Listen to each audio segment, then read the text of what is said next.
Hello guys, ಎಲ್ಲರಿಗೂ ನಮಸ್ಕಾರ. ASV ಅಕಾಡೆಮಿಗೆ ಸ್ವಾಗತ. ನೋಡಿ ಗೈಸ್, GDS ಥರ್ಡ್ ಲಿಸ್ಟ್ ಬರಲ್ಲ ಅಂತಿದ್ದಾರೆ ಎಲ್ಲರೂ. ಯಾಕೆ ಸೆಲೆಕ್ಟ್ ಆಗಲ್ಲ ನೀವೆಲ್ಲ? ಯಾಕೆ ಬರಲ್ಲ? ಎಲ್ಲವನ್ನ ನೋಡೋಣ. ವಿಡಿಯೋನ ಎಂಡ್ವರೆಗೂ ನೋಡಿ. ಕಟ್ ಆಫ್ ಎಷ್ಟಿರಬೇಕು? ಕಟ್ ಆಫ್ ನೀವು ಏನಾದ್ರು ಸೆಲೆಕ್ಟ್ ಆಗಬೇಕಂದ್ರೆ ಎಷ್ಟಿರಬೇಕು? ಥರ್ಡ್ ಲಿಸ್ಟ್ ಬರುತ್ತಾ ಅಥವಾ ಇಲ್ವಾ? ಬಂದರೆ ನಿಮ್ಮದು ಎಷ್ಟು ಲೀಸ್ಟಲ್ಲಿ ನಿಮ್ಮದು ಎಷ್ಟಿರಬೇಕು ಕಟ್ ಆಫು? ಸೆಲೆಕ್ಟ್ ಯಾವ್ದು ಮಾಡ್ತಾರೆ? ಡಿವಿಷನ್ ವೈಸ್ ಮಾಡ್ತಾರಾ ಅಥವಾ ಸರ್ಕಲ್ ವೈಸ್ ಮಾಡ್ತಾರೆ? ಎಲ್ಲವನ್ನ ಡೀಟೇಲ್ಡಾಗಿ ಡಿಸ್ಕಸ್ ಮಾಡೋಣ ಗೈಸ್. ಅದಕ್ಕಿಂತ ಮುಂಚೆ ಇನ್ನೂ ಯಾರು ಸಬ್ಸ್ಕ್ರೈಬ್ ಮಾಡ್ಕೊಂಡಿಲ್ಲ ನೋಡಿ, ಸೊ ಬೇಗ ಸಬ್ಸ್ಕ್ರೈಬ್ ಮಾಡ್ಕೊಳ್ಳೋಕ್ಕೆ ಸಾಧ್ಯವಾಗಬೇಕು. ಓಕೆ, ಬನ್ನಿ ಇವಾಗ ಮಾತಾಡ್ತಾ ಹೋಗೋಣ. ನೋಡ್ಬೋದು, ಆಲ್ರೆಡಿ ನಿಮ್ಮದು ಫಸ್ಟ್ ಲಿಸ್ಟು ಬಿಟ್ಟರು, ಎಲ್ಲ ಸೆಲೆಕ್ಟ್ ಆಗಿದ್ದೀರಿ. ಫಸ್ಟ್ ಲಿಸ್ಟ್ ಇದ್ದರು ಸೆಕೆಂಡ್ ಲಿಸ್ಟಲ್ಲೂ ಸೆಲೆಕ್ಟ್ ಆಗಿದ್ದೀರಿ. ಸೊ ಸೆಕೆಂಡ್ ಲಿಸ್ಟು ಜಲ್ದಿನೇ ಬಂತು. ಎಷ್ಟಂತಂದರೆ ಒಂದು 26-28 ದಿನದ ಗ್ಯಾಪಲ್ಲಿ ಸೆಕೆಂಡ್ ಲಿಸ್ಟ್ ಬಂತು. ಸೊ ಥರ್ಡ್ ಲಿಸ್ಟ್ ಯಾವಾಗ ಬರ್ತದೆ ಅಂತಂದರೆ, ಥರ್ಡ್ ಲಿಸ್ಟ್ ಬರಲ್ಲ ಅಂತ ಕೆಲವೊಂದಿಷ್ಟು ಜನ ಹೇಳ್ತಿದ್ದಾರೆ. ಹಾಗೇನಿಲ್ಲ ಗೈಸ್. ಸೊ ಥರ್ಡ್ ಲಿಸ್ಟ್ ಬರೋದಿಲ್ಲ ಅಂಥೇಳಿ ನೀವು ಕಾಯ್ಕೊಂಡು ಏನೋ ಅಂತಾರಲ್ಲ, ಅದು ಬೇಜಾರಾಗಿ ಹೋಗಬಾರ್ದು. ಕಾಯಿರಿ, ಇನ್ನೊಂದು ಸ್ವಲ್ಪ ಕಾಯಿರಿ.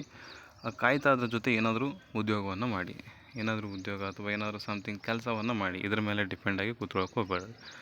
ಓಕೆ, ಆಲ್ಮೋಸ್ಟ್ ಆಲ್ ಬರುತ್ತೆ, ಥರ್ಡ್ ಲಿಸ್ಟ್ ಬರ್ತದೆ. ಇನ್ನು ವಿದ್ಯಾರ್ಥಿಗಳಿದ್ದಾರೆ, ಇನ್ನು ಅಭ್ಯರ್ಥಿಗಳಿದ್ದಾರೆ. ಅವೆಲ್ಲ ಫೈನಲಾಗಿ ಮುಗಿಸ್ಬೇಕಂತಂದರೆ ಇನ್ನೂ ಬಂದೇ ಬರ್ತದೆ, ಯಾವುದೇ ರೀತಿ ಡೌಟ್ ಬೇಡ. ಮತ್ತು ಅದೊಂದು ಕೇಳ್ತಿದ್ರಿ, ಸರ್ಕಲ್ ವೈಸ್ ಬರುತ್ತಾ ಅಥವಾ ಡಿವಿಷನ್ ವೈಸ್ ಬರ್ತದ ಅಂತ ಕೇಳಿದಾಗ, ಎಸ್ ಗೈಸ್, ನಿಮ್ಮದು ಸೆಲೆಕ್ಷನ್ ಆಗಬೇಕು ಅಂತಂದರೆ ನಿಮ್ಮದು ಸರ್ಕಲ್ ವೈಸ್ ಬರೋದಿಲ್ಲ. ಸರ್ಕಲ್ ವೈಸ್ ಅನ್ನೋದು ಬರೋದೇ ಇಲ್ಲ ನಿಮಗೆ. ನಿಮ್ಮದು ಡಿವಿಷನ್ ವೈಸ್ ಬರ್ತದೆ. ಓಕೆ, ಯಾವ ಡಿವಿಷನ್ಗೆ ಹಾಕಿದ್ದೀರಿ, ಎಲ್ಲೆಲ್ಲಿ ಹಾಕಿದ್ದೀರಿ ಅಂಥೇಳಿ ನೀವು ತಪ್ಪದೆ ಕಮೆಂಟ್ ಬಾಕ್ಸ್ನಲ್ಲಿ ಕಮೆಂಟ್ ಮಾಡೋಕ್ಕೆ ಸಾಧ್ಯವಾಗಬೇಕು. ಯಾಕಂದರೆ ನಾನು ಅದನ್ನ ನೋಡಿಬಿಟ್ಟು ಎಲ್ಲಿ ನೀವು ಸೆಲೆಕ್ಟ್ ಆಗ್ತೀರಾ ಇಲ್ವೋ ಅಂಥೇಳಿ ನಿಮಗೆ ಒಂದು ಕ್ಲಾರಿಫಿಕೇಷನ್ ಕೊಡ್ಬೋದು. ಯಾಕಂತಂದರೆ ಒಂದು ಹಳೆಯ ಕಟ್ ಆಫ್ ಆಧಾರಿತವಾಗಿ ನಿಮ್ಮದು ಥರ್ಡ್ ಲಿಸ್ಟಲ್ಲಿ ಸೆಲೆಕ್ಟ್ ಆಗ್ತೀರಾ ಇಲ್ಲ ಅನ್ನುವಂಥದ್ದು ನಾನು ನಿಮಗೆ ಹೇಳಬಲ್ಲೆ. ನೀವು ನಿಮ್ಮ ಸ್ಕೋರನ್ನು ತಿಳಿಸಿ, ನಾನು ನಿಮಗೆ ಸೇಫ್ ಸ್ಕೋರನ್ನು ತಿಳಿಸ್ತೀನಿ ನಿಮ್ಮದು. ಓಕೆ, ಕೆಳಗಡೆ ಕಮೆಂಟ್ ಬಾಕ್ಸ್ ಇದೆ. ಮತ್ತು ಅಷ್ಟು ಮೀರಿ ನಿಮ್ಗೇನಾದ್ರು ನಮ್ಗೆ ಪರ್ಸ್ನಲ್ ನನ್ನ ಜೊತೆ ಮಾತಾಡಬೇಕು ಅಂತಂದರೆ ಕೆಳಗಡೆ ಡಿಸ್ಕ್ರಿಪ್ಷನಲ್ಲಿ ನಿಮಗೆ ವಾಟ್ಸಪ್ ಆ್ಯಂಡ್ ಟೆಲಿಗ್ರಾಮ್ ಗ್ರೂಪ್ ಲಿಂಕನ್ನು ಕೊಟ್ಟಿರ್ತೀನಿ. ಅಲ್ಲಿ ಜಾಯ್ನ್ ಆಗಿಬಿಟ್ಟು ನಮ್ಮ ಜೊತೆ ಮಾತಾಡ್ಬೋದು. ಏನಾದರೂ ಸಮಸ್ಯೆ ಇತ್ತಪ್ಪ ಅಂದರೆ ಕೇಳ್ಕೋಬಹುದು. ಓಕೆ, ನೋಡ್ಬೋದು, ನಿಮ್ಮದು ಸೆಲೆಕ್ಷನ್ ಲಿಸ್ಟ್ ಆಗಬೇಕು ಅಂತಂದರೆ ಕಟ್ ಆಫ್ ಲಿಸ್ಟು ಇಂಪಾರ್ಟೆಂಟ್ ಆಗ್ತದೆ. ಕಟ್ ಆಫ್ ಲಿಸ್ಟ್ ಎಷ್ಟಿರಬೇಕು? 57%, 78, 89, 92 ಎಷ್ಟು ನಿಲ್ತದೆ ಅಂತಂದರೆ, ಎಸ್ ಗೈಸ್, ಯಾವ್ದು ಬೇಕಾದರೂ ನಿಲ್ಬೋದು ಇದರಲ್ಲಿ. ಯಾಕೆ ಯಾವ್ದು ಬೇಕಾದ್ರೂ ನಿಲ್ಬೋದು ಅಂತಂದರೆ, ತುಂಬ ಜನ PWDನೂ ಇರ್ತೀರ, PDPನೂ ಇರ್ತೀರ, ಆಮೇಲೆ EWS ಇರ್ತೀರ, ಕ್ಯಾಟಗರಿ ವೈಸು ಇರ್ತೀರ, ಅದರಲ್ಲಿ GM ಅವರು ಇರ್ತೀರ. ಹಾಗಾಗಿ ಕಟ್ ಆಫ್ ವೇರಿಯೇಷನ್ ಆಗ್ತದೆ. ಇಷ್ಟೇ ಕಟ್ ಆಫ್ ನಿಲ್ತದೆ ಅಂತ ಹೇಳಕ್ಕೆ ಸಾಧ್ಯ ಇಲ್ಲ.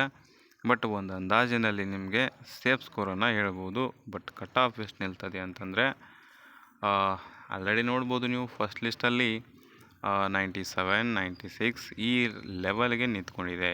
97, 98, 96. ಸೆಕೆಂಡ್ ಲಿಸ್ಟಲ್ಲಿ ಅದೇ ರೀತಿ ಮೆರಿಟ್ ಲಿಸ್ಟ್ ಮೇಂಟೈನ್ ಆಗಿದೆ. 96 ಫೈನಲ್ ಆಗಿದೆ. ಓಕೆ, ಇನ್ನು ಕೆಲವೊಂದಿಷ್ಟು ಜನ PWD ಇರ್ತೀರ, ಅವ್ರಿಗೆ ಮತ್ತು ಸಪ್ರೇಟ್ ಬೇರೆ. ಅದೊಂದು ಸ್ವಲ್ಪ ಒಂದು 10 ಮಾರ್ಕ್ಸ್ ಅದೇ ವೇರಿಯೇಷನ್ ಆಗ್ತದೆ. ಒಂದು 5ರಿಂದ 10 ಮಾರ್ಕ್ಸ್ ಕಡಿಮೆ ನಿಲ್ಬೋದು ಅವ್ರದ್ದು, PWD ಇದ್ದವ್ರದ್ದು. ಓಕೆ, ಇವಾಗ ನಿಮ್ದು ನೋಡ್ಕೋಬೋದು, ತುಂಬ ಜನ ಜನರಲ್ ಇರ್ತೀರ, ಕ್ಯಾಟಗರಿ ವೈಸೂ ಇರ್ತೀರ. ಹಾಗಾಗಿ ನಿಮ್ದು ಹೇಳಬೇಕಾದ್ರೆ ಮಿನಿಮಮ್ ಇಲ್ಲ ಅಂತಂದರೂ ನಿಮ್ಮದು 92% ಇರಲೇಬೇಕು. ಓಕೆ, ನನ್ನ ಮಾತು ನಿಮಗೆ ಅಗ್ರಿ ಇದೆಯಾ? ಅಗ್ರಿ ಇದೆ ಒಂದು ಜೋರಾಗಿ ಲೈಕ್ ಬಟನ್ ಪ್ರೆಸ್ ಮಾಡೋಕ್ಕೆ ಸಾಧ್ಯವಾಗಬೇಕು. ಓಕೆ, ಕೆಳಗಡೆ ಹಾಗೆ ಸಬ್ಸ್ಕ್ರೈಬ್ ಇದೆ, ಅದನ್ನು ಒತ್ತಿಬಿಡಿ. ಯಾಕಂದರೆ ನೆಕ್ಸ್ಟ್ ಲಿಸ್ಟ್ ಬಂದಾಗ ನಿಮಗೆ ಮಾಹಿತಿ ತಿಳಿಸ್ಬೇಕಲ್ಲ. ಮತ್ತು ಕೆಳಗಡೆ ಲಿಂಕ್ಸ್ ಎಲ್ಲ ಕೊಟ್ಟಿರ್ತೀನಿ, ಜಾಯ್ನ್ ಆಗಿ. ಲಿಸ್ಟ್ ಬಂದರೆ ನಾನು ಅಲ್ಲೇ ಹಾಕೋದು. ಓಕೆ, ನಿಮಗೆ ಎಲ್ಲ ತಿಳಿಸ್ಕೊಟ್ಟಿದ್ದೀನಿ. ಥಂಬ್ನೇಲಲ್ಲಿ ಏನೇನಿದೆಯಲ್ಲ ಅದ್ರ ಒಳಗೂ ಅದೇ ವಿಡಿಯೋ ಇದೆ, ಅದ್ರ ಬಗ್ಗೆನೇ ಮಾತಾಡಿದ್ದೀನಿ. ಓಕೆ, ಎಲ್ಲೂ ನಿಮಗೆ ಫೇಕ್ ಇನ್ಫಾರ್ಮೇಷನ್ ಅನಿಸಿದರೆ ಸೊ ಡಿಸ್ಲೈಕ್ ಮಾಡಿ. ಸೊ ನಿಮಗೇನಾದ್ರು ಜೆನ್ಯೂನ್ ಇನ್ಫಾರ್ಮೇಷನ್ ಅಂದರೆ ಒಂದು ಲೈಕ್ ಮಾಡಿ. ನೋಡ್ಬೋದು, 92% ಸೇಫ್ ಅಂತ ಹೇಳಿದ್ದೀನಿ. ಕಟ್ ಆಫ್ನು ಹೇಳಿದ್ದೀನಿ ನಿಮಗೆ, ಎಲ್ಲ ರೀತಿ ಕಟ್ ಆಫ್ ಹೇಳಿದ್ದೀನಿ. ಓಕೆ, PWD ಅವ್ರಿಗೆ 5ರಿಂದ 10 ಮಾರ್ಕ್ಸ್ ವೇರಿಯೇಷನ್ ಕಡಿಮೆ ನಿಲ್ತದೆ ಅಂತಲೂ ಹೇಳಿದ್ದೀನಿ. ಓಕೆ, ನೆಕ್ಸ್ಟ್ ನಿಮ್ಮ ಕಟ್ ಆಫನ್ನು ಮತ್ತು ಕ್ಯಾಟಗರಿ ವೈಸನ್ನು ಕಮೆಂಟ್ ಬಾಕ್ಸ್ನ ತಿಳಿಸೋದನ್ನು ಮರಿಬೇಡಿ. ಯಾಕಂದರೆ ನಾನು ನಿಮ್ಮ ಸೇಫ್ ಸ್ಕೋರನ್ನು ಹೇಳ್ತೀನಿ. ಓಕೆ, ಒಂದು ಎಕ್ಸ್ಪೆಕ್ಟೆಡ್ ಹೇಳ್ಬೋದು. Okay, thank you.